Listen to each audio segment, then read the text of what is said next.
home movies there. I know. Where did you get? I'm sorry, I didn't bring the big sunglasses. Yeah. We did some interesting things in the 60s and 70s. Yes, this place.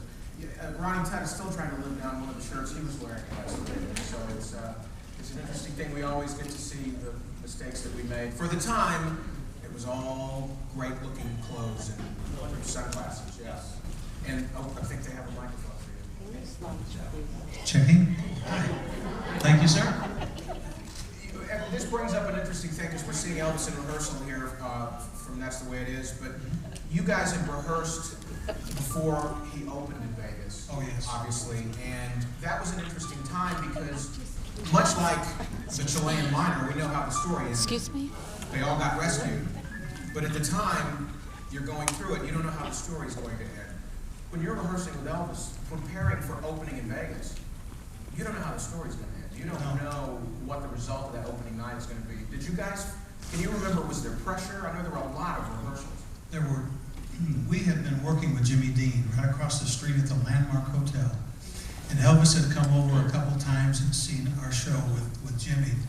And then we stayed for 2 weeks before Elvis opened, and we rehearsed 5 and 6 hours every day. And that particular part that you saw was at the International Hotel. In like a ballroom like this? In like a ballroom, just like this. And he actually, I saw the spot, he wore a hole in the rug because he did every move in rehearsal that he did on stage. He did everything. And but that was a long rehearsal. We rehearsed all these songs, and in his mind, I know he knew how it was going to go. We didn't have a clue. We kept, we would do a song and we would do the chorus over, and he would tell the band, "No, I want to do this," and they would change. They'd been rehearsing before we had gotten together in LA, so it kind of all came together in Las Vegas, and for 2 weeks, this incredible comeback show came together. Yeah. And he could see it in his mind. He knew exactly how he wanted it to look. One of the things we saw in this clip is something that we see in the special edition of That's the Way It Is. I remember when I got to participate in the production of that, and when it premiered in 2001, one of the things that the critics said in looking at the new version of That's the Way It Is was they had no idea that Elvis was so much of a music producer. That he was telling you guys, I want this, do this, bring this up, no, you guys there, see how, we saw it in that.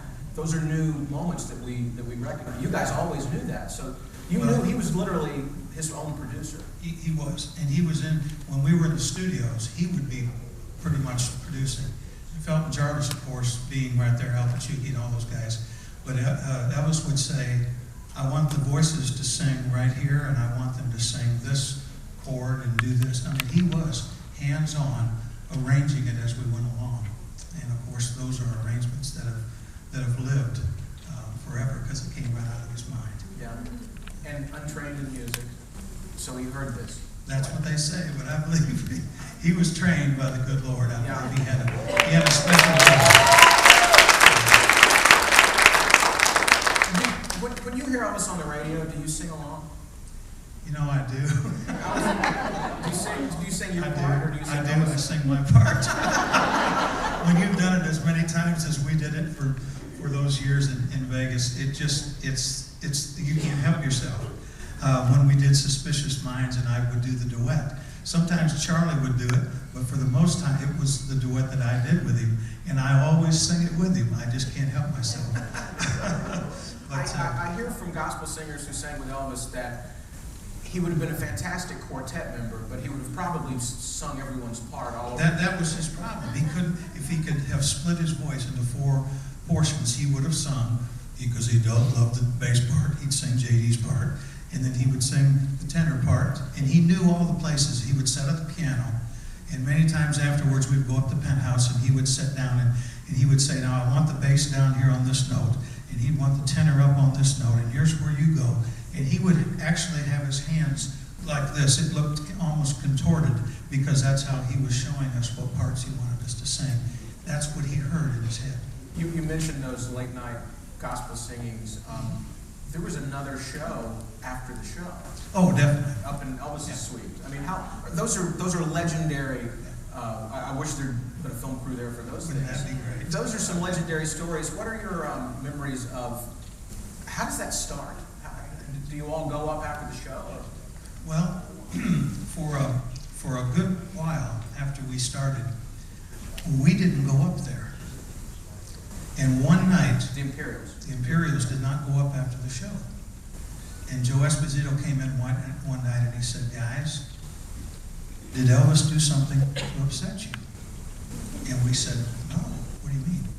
And he said, well, you never come up to the penthouse after the show. And we said, well, we didn't think we were supposed to. We'd never been invited, you know, we just kind of didn't assume that we could go up there with everybody. And he said, oh no, you're invited. We want you to come up every night. Thank you. And so we started going up every night, and it would just kind of start out.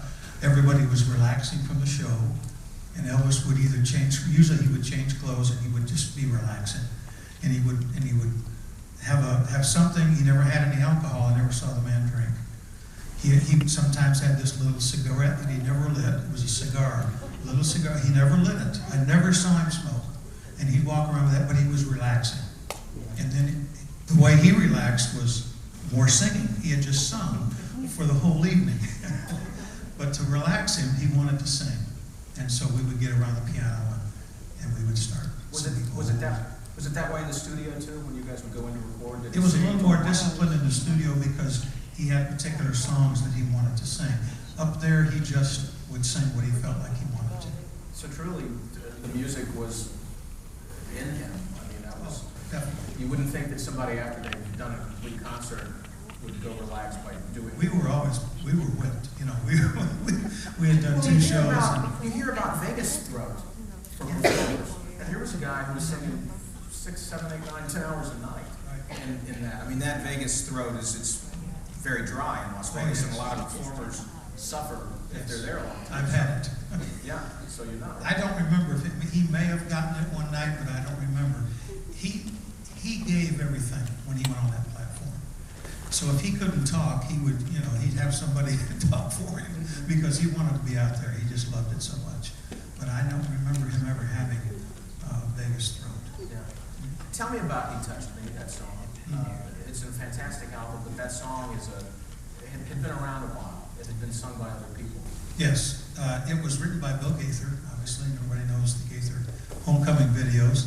But when I first joined the Imperials in 1966, Jake Hess had invited me to come to the group. We went to Alexandria, Indiana to do a concert, and it was hosted by Bill and Gloria Gaither. Gloria had us over for dinner, and after dinner we got to have dessert, and dessert was listening to Bill's songs because he wrote many, many songs. One of the songs that he showed us was He Touched Me. And when we sang it, the parts and everything just fit. And then, of course, when we went in, we recorded that song, and it became quite a popular song that we did. And then everyone started singing it. And I think Elvis just he had heard our recording of it, and we would sing it for him, and he wanted to do that song.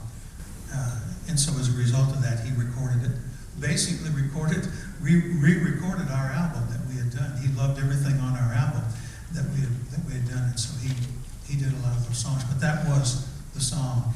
I think maybe where he first heard it, now that I'm thinking back, when we sang with Jimmy Dean over at the Landmark, Jimmy would let us come up and sing He Touched Me. And Elvis, we sang it for Elvis that one night when he was in the audience.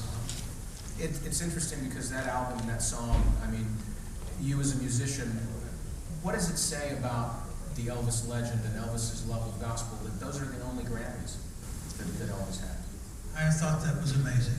I think because he connected so much spiritually with people, whether you were a Christian or if you were of the Jewish faith or another particular faith, he connected with people. And there's something about gospel music and the message of hope and the message of love and the message of forgiveness. And He Touched Me just seemed to reach right out of his soul and touch people. And I think it may have not been written for that particular purpose, but I believe people identified with him from that song. He touched me because he touched a lot of people. We know that the intent was that our Lord and Savior Jesus Christ touched people and still does. And Elvis touched people and he still does too. Yeah.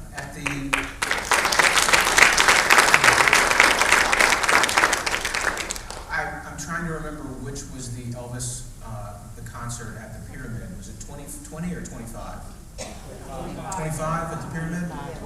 That is, he touched me that night. That version of that song is that was the greatest moment of that whole night for me, was that performance and that song of He Touched Me, because you hear that song at different times and it means different things.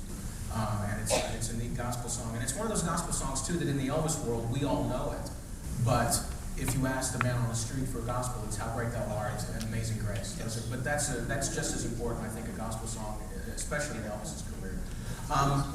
Tell me about today. What are you up to today? Am I up to? Yeah. I won't tell you how much I weigh. But my wife Loretta, we've been married 47 years. And she's been We're interviewing you next time. there we go. She's got some stories. Oh, I'm certain. Yes, she does. Yeah. She sure does. I told her when she first met Elvis, we were backstage and he was coming down, and I said, "Now, Loretta, don't you be silly like all those other. Don't you be silly and go gaga." And she said, "Oh, honey, I won't." And so Elvis came walking through, and there she was standing there, and I said, "Elvis, this is my wife, Loretta." And he looked down and he said, "Hey, baby." So you got the prettiest blue eyes I believe I've ever seen. And and that was it. I said, "Now you're going back to the room."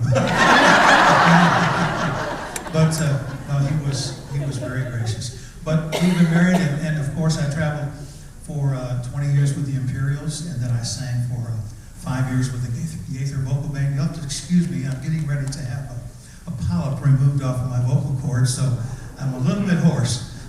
But and then after we did that, we went to Hawaii for about 3 years. We sang with the Elvis Imperials. We traveled into many of your locations. Some of you I've seen over in England and in Ireland and over in Paris and France. We went all over those countries, and we got a chance to sing to a lot of wonderful people through Elvis the concert.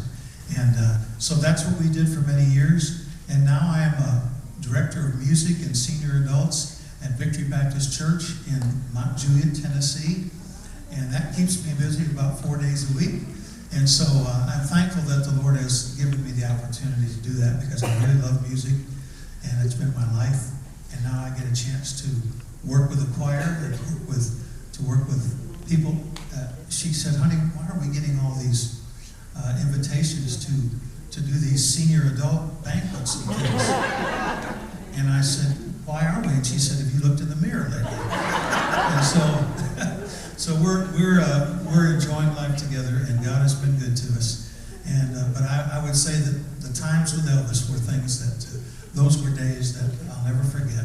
They influenced our life, and they gave us so many opportunities, even after Elvis left us, that we've had wonderful opportunities to meet great people around the world. Well, like I said, you can tell a lot about a man by the people that surround him, and you guys are.